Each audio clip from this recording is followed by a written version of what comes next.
নমস্কার, আমি দেবাশিস মৈত্র। শুরু করছি অনলাইন জিকের ক্লাস। আমাদের এই যে অনলাইন জিকের ক্লাস, আমরা প্রত্যেকটা এপিসোডে কিছু প্রশ্ন উত্তর নিয়ে আলোচনা করি।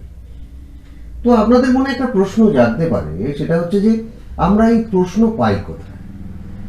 এটা আমি আগের ক্লাসেও বলেছি, বহুবার বলেছি, আবারও একবার ক্লিয়ার করে দিই।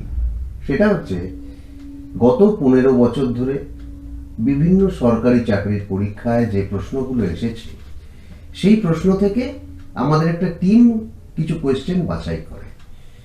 বাছাই করতে গিয়ে দেখা গেছে যে একই প্রশ্নের রিপিটেশন হয়েছে। ধরে নিন 1992-এ অ্যাসিস্ট্যান্ট গ্রেডে যে পরীক্ষা, যে প্রশ্ন এসেছিল, যে কোয়েশ্চেন পেপারটা ছিল, তার মধ্যে হয়তো 5টা প্রশ্ন পরবর্তীকালে 2018-এ কোনো একটা পরীক্ষায় এসেছে। তো যাই হোক, তো আমরা একটা জিনিস দেখেছি, সেটা হচ্ছে যে সরকারি চাকরির পরীক্ষায় কারেন্ট অ্যাফেয়ার্সের পোর্শনটা বাদ দিলে, শুধু যদি জিকের পোর্শনের কথা বলেন, তাহলে কোশ্চেনের রিপিটেশন হয়ই হয়। তো তাই সেই জায়গাটাকে ভিত্তি ধরে আমরা গত 15 বছরের টেস্ট পেপারস ফলো করছি। টেস্ট পেপারস মানে ফাইনাল পেপারসের কোয়েশ্চেনগুলো নিয়ে যে একটা টেস্ট পেপারস তৈরি করেছে, সেখানকার প্রশ্নগুলোর উত্তর দিচ্ছি। এই হচ্ছে আমাদের কনসেপ্ট। তো 2-3টে সপ্তাহ আগে থেকে আমরা একটা জিনিস শুরু করেছি। এটা আপনারা যারা নিয়মিত দেখেন আমার প্রোগ্রামটা, তারা জানেন যে সাবজেক্ট ভিত্তিক এপিসোড। যেমন একটা এপিসোডে আমরা জিওগ্রাফি করেছি, ইন্ডিয়ান জিওগ্রাফি, কারেন্ট অ্যাফেয়ার্স করেছি, একটা এপিসোডে হিস্ট্রি করেছি। নিয়মিত দর্শকরা আমার নিশ্চয়ই জানেন এগুলো। আজকে ঠিক সেই রকমই একটা নির্দিষ্ট সাবজেক্টের এপিসোডে যাব। আজকের সাবজেক্ট কি? আজকের সাবজেক্ট হচ্ছে, দেখুন, Indian polity and sports. Indian পলিটির মধ্যে কি থাকছে? আমাদের সংবিধান থাকছে। তো ন্যাচারালি সংবিধান ওরিয়েন্টেড প্রশ্ন এই ইন্ডিয়ান পলিটিতে আমরা বেছে নিয়েছি কিছু। আর একটা ঘোষণা আগে থেকে করি, সেটা হচ্ছে আমরা যে সাবজেক্ট ভিত্তিক ক্লাস করছি, এই সাবজেক্ট ভিত্তিক ক্লাস তো চলবেই। সামনের এপিসোড থেকে, মানে নেক্সট এপিসোড থেকে, আমরা এই আরেকটু নতুন ফরম্যাট ইম্পার্ট করার চেষ্টা করবো। এতে দেখা যাক কিভাবে কি করা যায়। ভাবনা চিন্তা চলছে, আমাদের যে রিসার্চ টিম আছে তারা কাজ করছেন। সেটা অনুষ্ঠানেই বোঝা যাবে নতুন কি ঢোকানো হলো। ভাবনা চিন্তা কিন্তু একটা চলছে, এবং সেটা যারা, আমি আরেকটু বলে দিই, সেটা হচ্ছে যে আগামীতে যারা বিভিন্ন পরীক্ষায় বসবেন, তাদের ক্ষেত্রে কিন্তু সেটা আরেকটু সহায়ক হবে। যাই হোক, এই বলে আমি মুখবন্ধ শেষ করছি। তো এবার আমরা সাবজেক্টে ঢুকে যাব।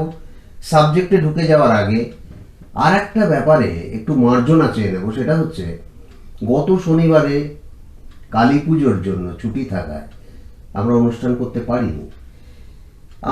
আমার উচিত ছিল এইটে তার আগের এপিসোডে ঘোষণায় জানিয়ে দেওয়া, কিন্তু সেটা জানানো সম্ভব হয়নি, জানাতে পারিনি, সেটাই বলা ভালো। ওটাই আমার ভুল, এই জন্য মার্জনা চেয়ে নিচ্ছি।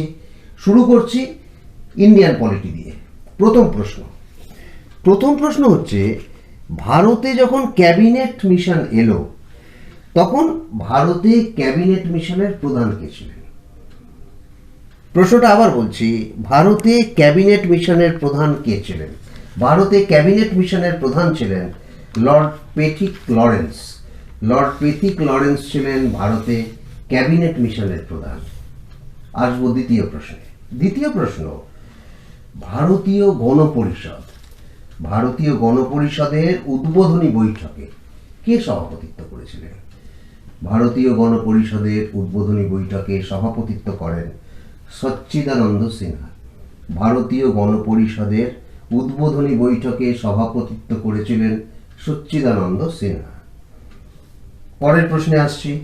1936 সালে ভারতের জাতীয় কংগ্রেস তাদের অধিবেশনে গণপরিষদ প্রতিষ্ঠার দাবি জানিয়েছিল। আবার বলছি, 1936 সালে ভারতের জাতীয় কংগ্রেস তাদের একটা অধিবেশনে, আমরা জানি জাতীয় কংগ্রেসের প্রাক স্বাধীনতা আমলের কথা বলছি, জাতীয় কংগ্রেসের অধিবেশন এক একটা পার্টিকুলার জায়গায় হতো, সেই জায়গার নাম অনুসারে অধিবেশনের নামকরণ করা হতো, যেমন লখনৌ অধিবেশন, পাটনা অধিবেশন, এইরকম। তো সেই সূত্রেই প্রশ্নটা হচ্ছে 1936 সালে ভারতীয় জাতীয় কংগ্রেস তাদের অধিবেশনে গণপরিষদ প্রতিষ্ঠার দাবি জানিয়েছিল। কোথায় সেই অধিবেশন অনুষ্ঠিত হয়েছিল?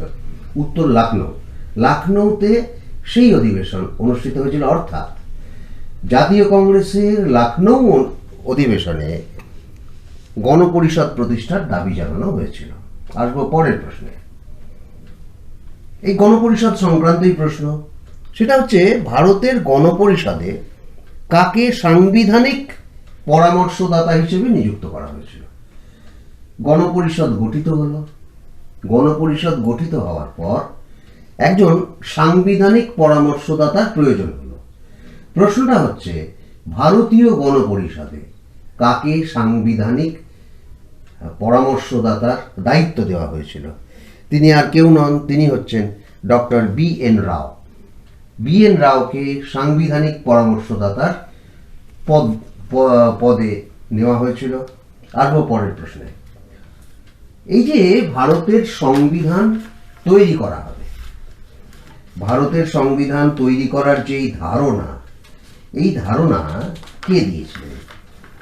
তার মানে আমাদের যে দেশ ভারতবর্ষ, তার একটি লিখিত সংবিধান থাকা দরকার।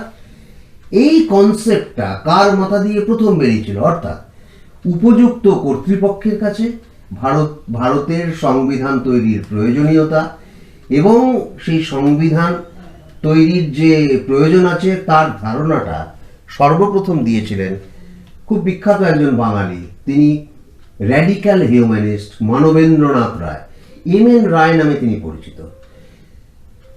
এম.এন. রায় এই ধারণাটা প্রথম পোষণ করেন। আসবো পরের প্রশ্নে। কোন লক্ষণ দেখে মানে কি দেখে বোঝা যায় যে ভারতীয় সংবিধান যুক্তরাষ্ট্রীয় কাঠামোর উপর গড়ে তোলা হয়েছে? আমরা জানি ভারতীয় সংবিধান যুক্তরাষ্ট্রীয় কাঠামোয় গড়ে তোলা হয়েছে। প্রশ্নটা হচ্ছে কি দেখে জানবো, কি দেখে বুঝতে পারবো?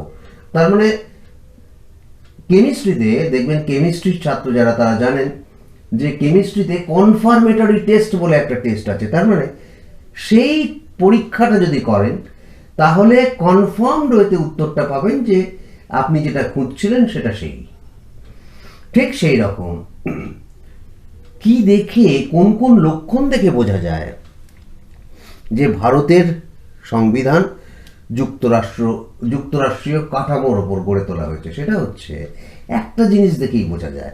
সেটা কি? সেটা হচ্ছে কেন্দ্র ও রাজ্যের মধ্যে ক্ষমতার ভাগাভাগি। কেন্দ্রের হাতে নির্দিষ্ট কিছু ক্ষমতা আছে, রাজ্যের হাতে নির্দিষ্ট কিছু ক্ষমতা আছে, কিছু ক্ষমতা আবার কেন্দ্র এবং রাজ্য যুগ্মভাবে এক্সারসাইজ করেন। অন্য প্রসঙ্গ, তাই আজকে বলছি না ওটা। তাহলে কেন্দ্র এবং রাজ্যের মধ্যে যে ক্ষমতার ভাগাভাগি, এই লক্ষণ থেকে বোঝা যায় যে ভারতীয় সংবিধান যুক্তরাষ্ট্রীয় কাঠামোর উপর গড়ে তোলা হয়েছে। আসবো পরের প্রশ্নে। আমরা জানি যে ভারতবর্ষ একটি সার্বভৌম দেশ। এটা আমরা জানি, আমরা শুনে আসছি, পড়ে এসেছি। এই যে ভারতের সার্বভৌমত্বের কথা নিশ্চয়ই তাহলে সংবিধানে লেখা আছে, না আমরা ইউজ করবো কেন, আমরা ব্যবহার করবো কেন কথাটাকে? প্রশ্নটা হচ্ছে ভারতীয় সংবিধানের কোথায় লেখা আছে যে ভারতবর্ষ একটি সার্বভৌম দেশ? প্রশ্ন আবার বলছি, রিপিট করছি, ভারতীয় সংবিধানের কোথায় বলা হয়েছে যে ভারতবর্ষ একটি সার্বভৌম দেশ? বলা হয়েছে প্রস্তাবনা অধ্যায়। প্রস্তাবনা ইংরেজিতে বলে প্রিয়াম্বল। ইন্ডিয়ান কনস্টিটিউশনের প্রিয়াম্বলে বলা হয়েছে যে ভারতবর্ষ একটি সার্বভৌম দেশ। খুব ইম্পর্ট্যান্ট প্রশ্নটা, বহুবার দেখেছি রিপিট হয়েছে এটা। যাই হোক, আসবো পরের প্রশ্নে।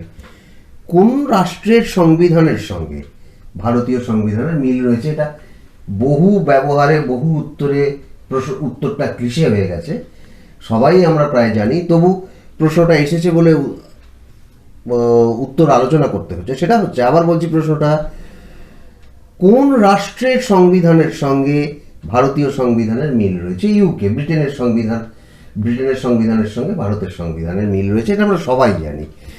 আসবো পরের প্রশ্নে।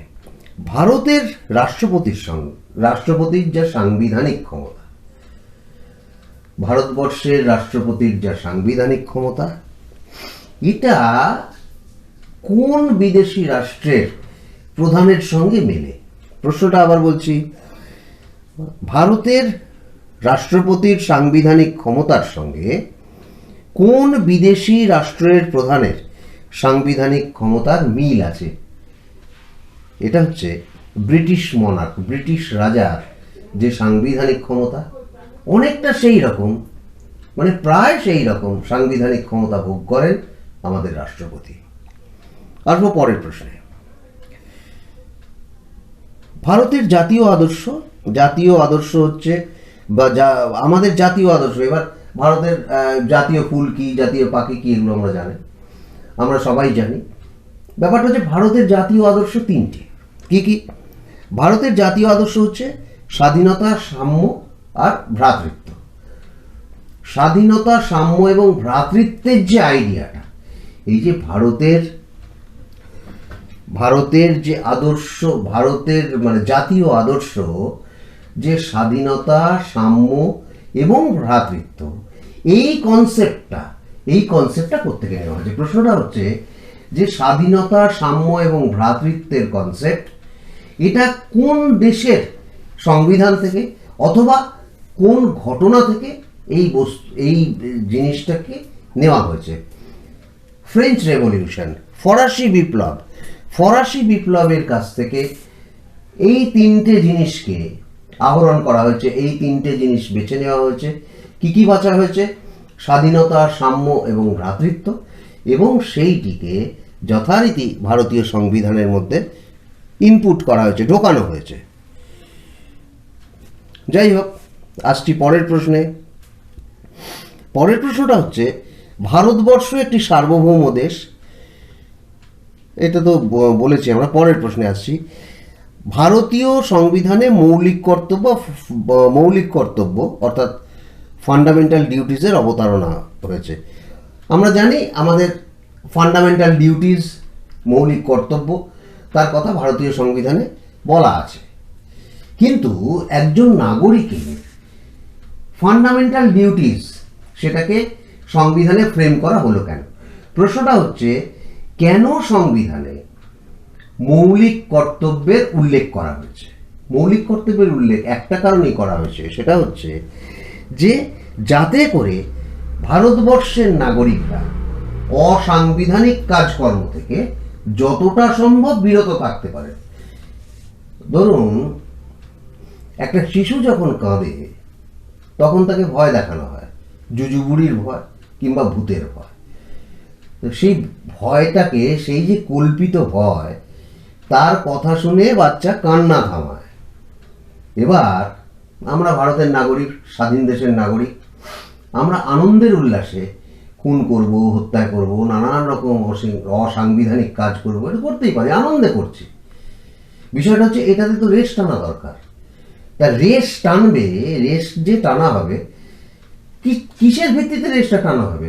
ওই একটা ভয় দেখিয়ে দেওয়া হলো, তুমি ভারতীয় নাগরিক, তোমার মৌলিক কর্তব্য বলা আছে, সংবিধানে মৌলিক কর্তব্যের কথা বলা আছে, এর বাইরে তুমি বেরোতে পারবে না।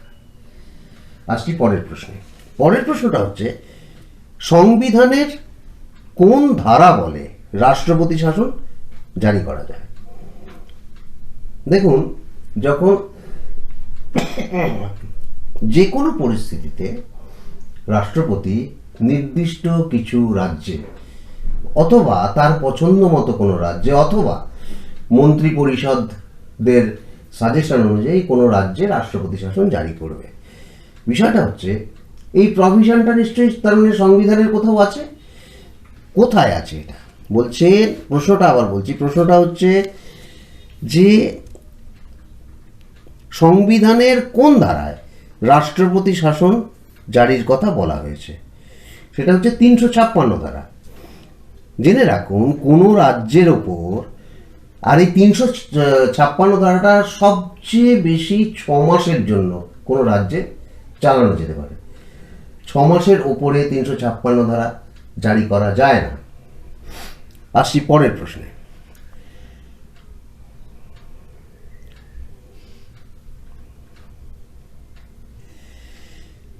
একটা খুব ইম্পর্ট্যান্ট প্রশ্ন আছে, সেটা হচ্ছে সংবিধানে উল্লিখিত নাগরিকদের কোন অধিকার, সংবিধানের প্রশ্নটা ভালো করে শুনুন, সংবিধানে উল্লিখিত নাগরিকদের কোন অধিকার একই সঙ্গে মানবাধিকার বা হিউম্যান রাইট এবং মৌলিক অধিকার বা ফান্ডামেন্টাল রাইট।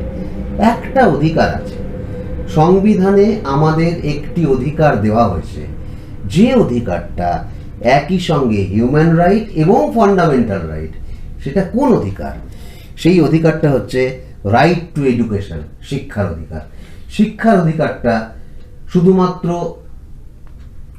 হিউম্যান রাইট নয়, অথবা শুধুমাত্র ফান্ডামেন্টাল রাইট নয়, একই সঙ্গে হিউম্যান রাইট এবং ফান্ডামেন্টাল রাইটও। এবার আর একটা ইন্টারেস্টিং প্রশ্ন, প্রশ্নটা খুব ভালো প্রশ্ন। কেন্দ্রীয় মন্ত্রিসভা যখন গঠন হয়, কেন্দ্রীয় মন্ত্রীদের শপথ বাক্য পাঠ করেন রাষ্ট্রপতি। এটা আমরা টিভিতে দেখেছি, আমরা জানিও এটা। কেন্দ্রীয় মন্ত্রীরা শপথ বাক্য পাঠ করছেন রাষ্ট্রপতির কাছে, কিন্তু রাষ্ট্রপতিকে কে, প্রশ্নটা হচ্ছে রাষ্ট্রপতিকে শপথ বাক্য পাঠ করান। কেন্দ্রীয় মন্ত্রীদের শপথ বাক্য পাঠ করাচ্ছেন রাষ্ট্রপতি, যিনি প্রধানমন্ত্রী হচ্ছেন তাকেও শপথ বাক্য পাঠ করাচ্ছেন রাষ্ট্রপতি। কিন্তু যখন কেউ নতুন রাষ্ট্রপতি হলেন, তখন তাকে শপথ বাক্য পাঠ করাবেন কে? শপথ বাক্য পাঠ করাবেন হচ্ছে চিফ জাস্টিস অফ ইন্ডিয়া, ভারতের প্রধান বিচারপতি। ভারতের প্রধান বিচারপতি তাকে শপথ বাক্য পাঠ করাবেন।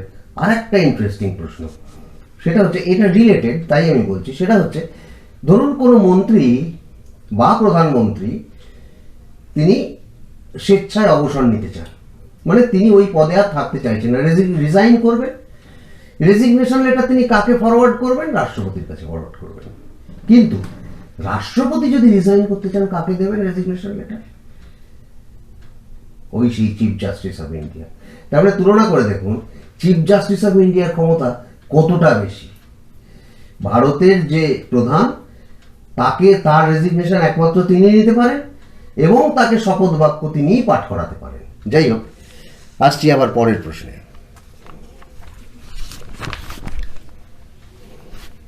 রাজ্যের মুখ্যমন্ত্রীকে নির্বাচিত কারা করেন? নির্বাচিত বিধায়করা। রাজ্যের মুখ্যমন্ত্রী কে হবেন সেটা ঠিক করে দেন সেই রাজ্যের নির্বাচিত বিধায়করা। কিন্তু ধরুন কোনো কেন্দ্রশাসিত অঞ্চল, ধরে নেওয়া যাক গোয়া, বা ধরে নেওয়া যাক পন্ডিচেরি, মানে যার নাম এখন পুডুচেরি হয়েছে। কোনো কেন্দ্রশাসিত অঞ্চলের মুখ্যমন্ত্রীকে কে নির্বাচিত করবেন? কেন্দ্রশাসিত অঞ্চলের মুখ্যমন্ত্রীদের নির্বাচিত করেন লেফটেন্যান্ট গভর্নর। ওখানে আমাদের যেমন রাজ্যপালের পদ আছে, আমাদের রাজ্যে যেমন রাজ্যপাল আছেন, কেন্দ্রশাসিত অঞ্চলগুলোয় রাজ্যপালের কোনো পদ নেই। ওই পদটার নাম হচ্ছে লেফটেন্যান্ট গভর্নর। তার মানে কেন্দ্রশাসিত অঞ্চলের মুখ্যমন্ত্রী তাকে নিয়োগ করেন লেফটেন্যান্ট গভর্নর। আসবো পরের প্রশ্নে। প্রধানমন্ত্রী যে কোনো রাজ্যের রাজ্যপাল, হাইকোর্টের বিচারপতিদের নিয়োগ করতে পারেন। রাষ্ট্রপতি সবাইকে নিয়োগ করতে পারেন, কিন্তু একমাত্র একজনকে রাষ্ট্রপতি নিয়োগ করতে পারেন না। যখন প্রধানমন্ত্রী নিয়োজিত হচ্ছেন, কে প্রধানমন্ত্রী হবেন? রাষ্ট্রপতি স্বাক্ষর করেন তাতে। যখন হাইকোর্টের বিচারপতিরা নিয়োজিত হচ্ছেন, রাষ্ট্রপতি তাদের অ্যাপয়েন্টমেন্টে স্বাক্ষর করেন। কিন্তু একজনকে তিনি নিয়োগ করতে পারেন না। কে তিনি? একজনের নিয়োগ ক্ষমতা রাষ্ট্রপতির হাতে নেই, একটি পদের নিয়োগ ক্ষমতা রাষ্ট্রপতির হাতে নেই। তিনি হলেন রাজ্যসভার চেয়ারম্যান। রাজ্যসভার চেয়ারম্যানের নিয়োগ ক্ষমতা রাষ্ট্রপতির হাতে নেই। আসবো পরের প্রশ্নে। ভারতের কোন প্রধান বিচারপতি, এটা এই লিঙ্ক প্রশ্ন আর কি, কিন্তু প্রশ্নটা এসেছে, ভারতের কোন প্রধান বিচারপতি মানে চিফ জাস্টিস অফ ইন্ডিয়া তিনি কে, যিনি রাষ্ট্রপতির দায়িত্ব সামলেছেন, মানে তিনি রাষ্ট্রপতিও হয়েছিলেন। তিনি ছিলেন ভারতের চিফ জাস্টিস অফ ইন্ডিয়া, তিনি রাষ্ট্রপতিও হয়েছেন। কে তিনি? তিনি হলেন এম হিদায়তুল্লাহ। এম হিদায়তুল্লাহ চিফ জাস্টিস ছিলেন, মানে ভারতের প্রধান বিচারপতি ছিলেন, তিনি রাষ্ট্রপতিও হয়েছিলেন। আসছি পরের প্রশ্নে। ভারতের কোন প্রধানমন্ত্রী প্রথমবার প্রধানমন্ত্রী হওয়ার সময় লোকসভার নয় রাজ্যসভার সদস্য ছিলেন? খুব ইম্পর্ট্যান্ট ব্যক্তিত্ব। ভারতের কোন প্রধানমন্ত্রী প্রধানমন্ত্রী হওয়ার সময় লোকসভার সদস্য ছিলেন না, ছিলেন রাজ্যসভার সদস্য? উত্তরে যে নামটা আসবে তিনি অত্যন্ত বিখ্যাত ব্যক্তিত্ব। তিনি হলেন ইন্দিরা গান্ধী, একমাত্র প্রধানমন্ত্রী যিনি রাজ্যসভার সদস্য পদ থেকে প্রধানমন্ত্রী হয়েছিলেন, লোকসভার নয়। আমরা যখন সংসদের সংসদ যখন চলে, মানে লোকসভা যখন চলে, তখন একটা টার্ম আমরা খুব শুনি, সেটা হচ্ছে জিরো আওয়ার। এই জিরো আওয়ারটা কি? জিরো আওয়ার হচ্ছে যে সবচেয়ে গুরুত্বপূর্ণ, সংসদে যখন সবচেয়ে গুরুত্বপূর্ণ বিষয়গুলো আলোচনার জন্য উত্থাপিত হয়, মানে মোস্ট ইম্পর্ট্যান্ট টপিকগুলো যখন সংসদে আলোচনার জন্য তোলা হয়, সেই নির্দিষ্ট সময়টাকে বলে জিরো আওয়ার। জিরো আওয়ার হচ্ছে সংসদের সবচেয়ে গুরুত্বপূর্ণ বিষয়গুলো যখন আলোচনা করা হয়, সেটাই জিরো আওয়ার। কথা দিয়েছিলাম শুরুতে যে ইন্ডিয়ান পোলাইটির সঙ্গে একটু স্পোর্টসও দেব, কিন্তু ঘড়ির কাঁটা এমনভাবে এগিয়েছে যে অনুষ্ঠান এবার শেষ করতে হবে। যাই হোক, তো যেহেতু কথা দেওয়া ছিল যে স্পোর্টসটা একটু টাচ করব, স্পোর্টসটা টাচ করছি, একটু টাচ করছি। প্রয়োজনে পরের দিন স্পোর্টসটা নিয়ে, পরের এপিসোডে স্পোর্টসটা নিয়ে আমরা আরেকটু আলোচনা করে নেব। শুরু করছি স্পোর্টস। অলিম্পিক গেমস আমরা জানি প্রত্যেক 4 বছর অন্তর অন্তর হয়। প্রশ্নটা হচ্ছে ভারত প্রথম কবে অলিম্পিক গেমসে অংশ নেয়? 1920 সাল। 1920 সালে ভারত প্রথম অলিম্পিক গেমসে অংশ নিয়েছিল। এবার অলিম্পিকের নিরিখে ভারতের শ্রেষ্ঠ আইটেম কি? শ্রেষ্ঠ আইটেম তো হকি, নিশ্চয়ই হকি। এবার প্রশ্নটা হচ্ছে হকি নিয়ে। প্রশ্নটা হচ্ছে যে অলিম্পিক্সে ভারত কখন হকিতে যোগ দিল? প্রথম ভারত অলিম্পিক হকিতে প্রথম কবে যোগ দেয়? এটা ছিল প্রশ্ন, এটা হচ্ছে প্রশ্ন। উত্তরটা হচ্ছে 1928-এ। মাথায় রাখুন, 1920-তে ভারত প্রথম অলিম্পিক্সে যোগ দিল। সেবার অলিম্পিক্স হয়েছিল বেলজিয়ামের অ্যান্টার্পে বলে একটা শহরে। অ্যান্টার্পে শহরে, বেলজিয়ামের অ্যান্টার্পে শহরে সেবার হয়েছিল অলিম্পিক্সের আসর বসেছিল। প্রতিযোগী ছিল 2662 জন। 1920 সালের ঘটনা এটা। এর ঠিক 8 বছরের মাথায় 1928-এ ভারত প্রথম হকি নিয়ে অলিম্পিক্সের আসরে পৌঁছে গেল। আসছি পরের প্রশ্নে। সেটা হচ্ছে দুটো মাত্র দেশ, সেই দুটো দেশে জেনারেলি কি হয়, অলিম্পিক্স একটা দেশে একবার হয়, কিন্তু দুটো দেশ আছে যেখানে পরপর দুবার অলিম্পিক্স হয়েছে। পরপর দুবার অলিম্পিক্স হয়েছে দুটো দেশে। কোন সেই দেশগুলোর নাম কি? প্রশ্নটা হচ্ছে কোন কোন দেশে দুবার করে অলিম্পিক্সের আসর বসেছিল? বার্লিন আর প্যারিস, এই দুটো দেশে দুবার করে অলিম্পিক্সের আসর বসেছিল। শেষ করব এবার, শেষ প্রশ্ন। সেটা হচ্ছে কোন মহিলা প্রথম, আমরা মাউন্ট এভারেস্ট বিজেতা হিসেবে, আমাদের বাচ্চা ছেলেপেলেরাও জানে দুটো নাম, সেটা হচ্ছে তেনজিং নোরগে আর এডমন্ড হিলারি। প্রশ্নটা একটু অন্যরকম। প্রশ্নটা হচ্ছে কোন মহিলা প্রথম মাউন্ট এভারেস্ট জয় করেন? যে মহিলা প্রথম মাউন্ট এভারেস্টের ওপরে ওঠেন তিনি আদতে একজন জাপানি মহিলা। তার নাম হচ্ছে জুনকো তাবেই। জুনকো তাবেই প্রথম এভারেস্ট জয় করেন। তিনি একজন মহিলা। শেষ একটা প্রশ্ন ভারতীয় খেলাধুলার উপর প্রশ্ন। এই প্রশ্নের পর আমরা আজকের মতো বিদায় নেব। সেটা হচ্ছে ভারতীয় ক্রিকেটের ইতিহাসে তরুণতম অধিনায়ক, মানে খুব কম বয়সে ইন্ডিয়ান ক্রিকেটে ক্যাপ্টেন হয়েছেন কে? তিনি বিখ্যাত লোক, ভীষণ বিখ্যাত লোক। না, আপনাদের মাথায় যে উত্তরগুলো আসছে একটা উত্তর ঠিক করে। উত্তরটা হচ্ছে মনসুর আলী খান পাটাউডি, যাকে আমরা পাটাউডির নবাব বলি। মনসুর আলী খান পাটাউডি হলো ভারতের ক্রিকেটের ইতিহাসে সবচেয়ে কম বয়সে তিনি অধিনায়ক হয়েছিলেন। আজকের মতো অনুষ্ঠান এখানেই শেষ করছি। আবার দেখা হবে আগামী শনিবার ঠিক এই সময়ে। সবাই ভালো থাকবেন। নমস্কার।